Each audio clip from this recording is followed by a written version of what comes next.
నా బాధ ఏంటంటే నేను బతుకమ్మ చెప్తే మీరు కృష్ణ నీళ్ళు వేయరేమో అని. దేని దానికేనా. రేపటి నుంచి బతుకమ్మ సంబరాలు ప్రారంభం అవుతున్నాయి. ముందుగానే తెలంగాణ ఆడబిడ్డలందరికీ కూడా బతుకమ్మ పండుగ శుభాకాంక్షలు తెలియజేస్తూ ఉన్నాం.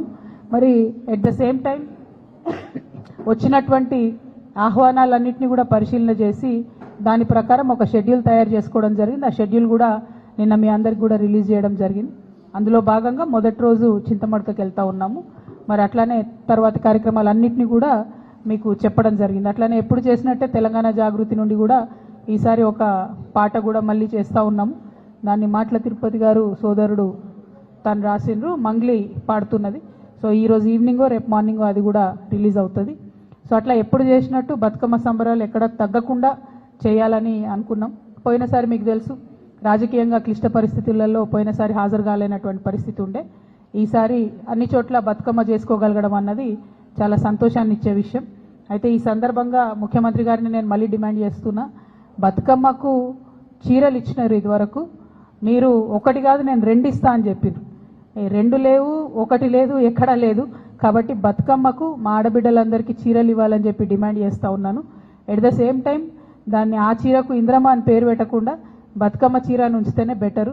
ప్రతి సందర్భంలో తెలంగాణ యొక్క అస్తిత్వాన్ని తుడిచేసేటటువంటి కుట్ర జరుగుతున్నది మీ ప్రభుత్వంలో. అట్లా కాకుండా బతుకమ్మకు మీరు చీర ఇస్తే బతుకమ్మ చీర పేరుతోనే ఇవ్వండి, లేదా ఏదైనా తెలంగాణ ఆడబిడ్డ పేరుతో ఇవ్వండి, అంతేగాని ఇంద్రమ్మ పేరుతో మాత్రం ఇవ్వద్దు. ఇప్పటికే కుట్రపూరితంగా ఈ ప్రభుత్వం తెలంగాణ తల్లి దగ్గర నుండి బతుకమ్మను దూరం చేసింది. ఇప్పుడు తెలంగాణ ఆడబిడ్డల దగ్గర నుంచి బతుకమ్మ చీరను దూరం చేసింది. ఇటువంటి పరిస్థితి రాకుండా శ్రద్ధ పెట్టి ఆడబిడ్డల పట్ల గౌరవాన్ని, మన పండగలు మన సంస్కృతి పట్ల గౌరవాన్ని పెంపొందించే కార్యక్రమాలు ప్రభుత్వం చేయాలని చెప్పి నేను డిమాండ్ చేస్తాను.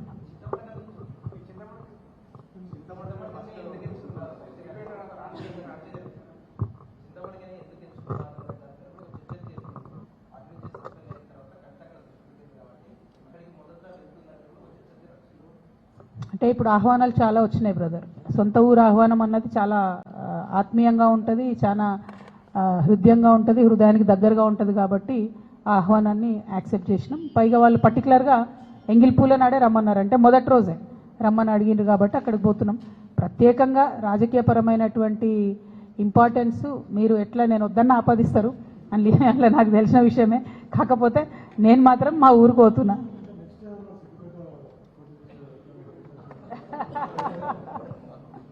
అంత దూరం ఆలోచన చేయలే బ్రదర్, అంత దూరం ఆలోచన చేయలే. Thank you so much.